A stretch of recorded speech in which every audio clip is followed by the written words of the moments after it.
Cycle চুরিতে বাধা দেয়ায় কিশোর গ্যাংয়ের সদস্যদের ছুরিকাঘাতে একদিন পর শাহাদাত আকবর শান্তর মৃত্যু হয়েছে। শুক্রবার ঢাকা মেডিকেল কলেজ হাসপাতালে চিকিৎসাধীন অবস্থায় তার মৃত্যু হয়। এর আগে বৃহস্পতিবার রাতে রাজধানীর হাজারীবাগ এলাকায় তাকে ছুরিকাঘাত করা হয়। এই ঘটনায় হাজারীবাগ থানার ওসি বলেন, মামলা প্রক্রিয়াধীন আছে। জড়িতদের এ সংক্রান্ত মামলায় গ্রেপ্তার দেখিয়ে আদালতে হাজির করা হবে। বিস্তারিত জানাচ্ছেন ইফতেশামুল গনি। নগদের সর্বোচ্চ বার 167 টাকা রিচার্জে পাবেন 1 লাখ টাকা পুরস্কার। আরও আছে প্রতি সপ্তাহে পুরস্কার ও ক্যাশব্যাক। সময়ের আতঙ্ক কিশোর গ্যাংয়ের দৌরাত্মে ঝরে গেল আরেকটি প্রাণ। আদরের ছোট ভাইকে হারিয়ে এভাবেই বারবার আর্তনাদ করছেন নিহতের বোন।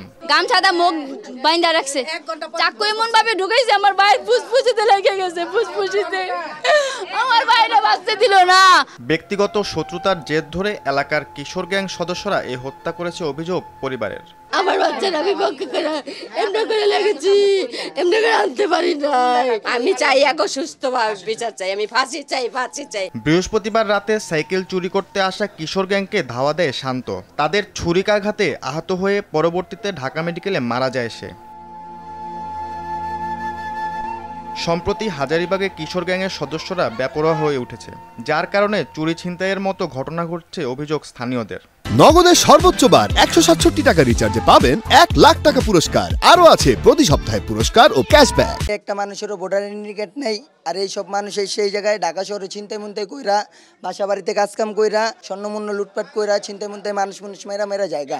একটা ঝংপরা চাকু ছিল, ওই চাকু দিয়ে আমাদেরকে আঘাত করছে। ওকেও মনে করেন যে পার মারছে। কিশোর গ্যাংয়ের আপনারা কিভাবে কি করবেন, এটা অবশ্যই আইনের আওতা আনা উচিত। এখানে কেউ কোনো প্রশাসনের লোক আসতেছে না। সন্ধ্যার পর থেকে শুরু হয়, ঠিক আছে, রাত অবধি পর্যন্ত গাড়ি থামায়া দেখা যাচ্ছে যে বাচ্চাদের হাতে দেখা যাচ্ছে বড় বড় চাপাটি বা যে কি আরো আনুষঙ্গিক অস্ত্র টস্ত্র ঠেকায়া নিয়ে যায়। এগুলো কর্মকাণ্ডগুলো যাতে ভবিষ্যতেও না হয়, আইনশৃঙ্খলা বাহিনীর কাছে আমাদের একান্তভাবে আর কি অনুরোধ থাকবে।